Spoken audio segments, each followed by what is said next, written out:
So secure attachment, this, it sets us up for a lifetime of being able to move back to homeostasis when stress comes up.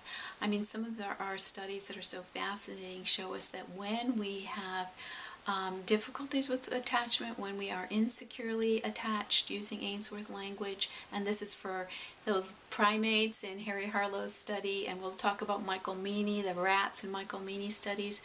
All of us social mammals, when we have those that history of insecure attachment, that less than responsive caregiving, we have a sensitized, oversensitized amygdala. Our amygdala is going to be more reactive to stressors.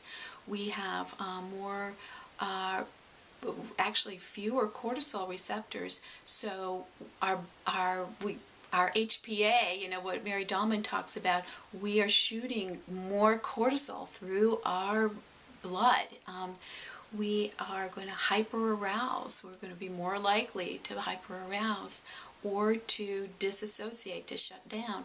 We're also going to be, interestingly enough, more vulnerable to environmental cues for things like highly palatable foods.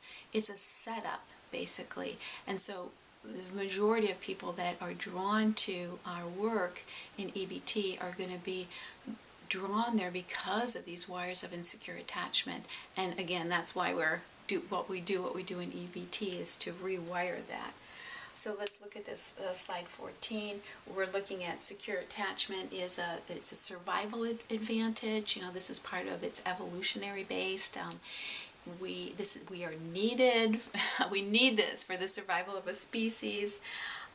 We need proximity maintenance, which means we need to know that people that we're attached to are close by. We need a safe haven, returning to that attachment figure for comfort and safety when we're afraid or stressed. We need a secure base. We can much more easily explore the world when we know that we can return to this secure base, this attachment figure. And when we do have some stress come up, when we feel anxious, afraid, when those circuits get triggered, stress circuits get triggered, we go into separation distress. Yeah.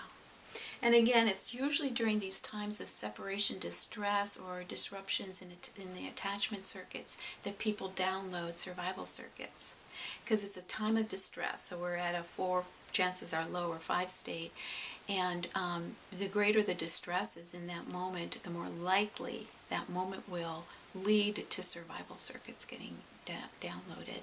And if you track people, it's so interesting, I think, because if you track people and do travel backs and look at their survival circuits, you'll notice that moment when those circuits got downloaded are a moment of separation distress. It's a moment of a disruption in attachment from a caregiver or from a social group, from a peer group. So I'll talk some more about that later. Okay, so we're going to go now. So what is secure attachment? Let's look at this slide number 15. So we feel confident that our needs will be met, comfortable with intimacy, interdependence, and trust. We seek social support in times of need. We constructively cope with stress. Positive, coherent, and well-organized self-structures, and psychological terminology there. We view ourselves positively, but know our weaknesses and challenges, know our light side and dark side in EBT terms.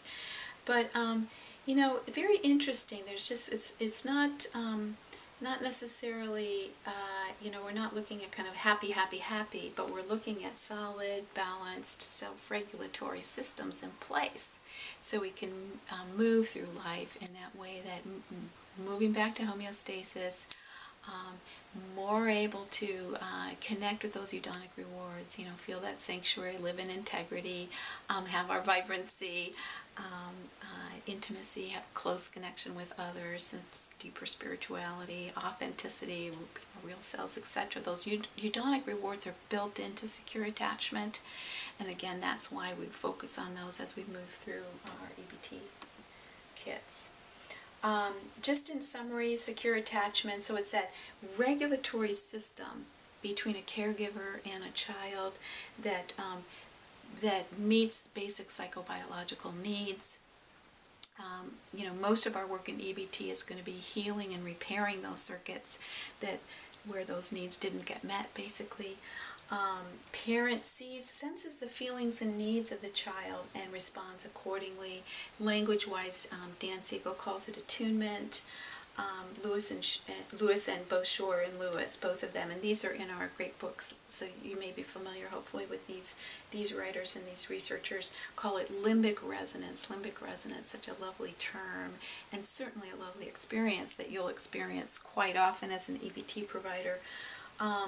The parent and the infant co-regulate up and down the whole range of stress states, emotional states, just life, co-regulating, leading back to homeostasis, always moving back to homeostasis. And it's infant-led connection. So this secure relational system supports psychosocial development and resiliency to stress, obviously. And so you can begin to see how a parent's set point, a parent's emotional states and emotional set point is going to have a huge impact on whether or not these warriors of secure attachment are going to be downloaded. Because if you look at the research on this, it's really quite compelling. You can have two caregivers changing a diaper, and it looks exactly the same. With your naked eye, you can't see any difference. But one of the caregivers is at a 4 or a 5 state, worried about money, worried about relationship problems with the spouse, maybe worried about, maybe has some survival circuits themselves that are activated, what have you. And the other caregiver is at a 1 or 2 state. Basically in homeostasis. One's in allostasis, one's in stress, one's in joy. Guess what? Looks exactly the same, but it's having a direct impact on the baby's brain and the baby's neural circuitry and that baby's ability to self-regulate. And so it's very subtle but very important. And so next slide is 17.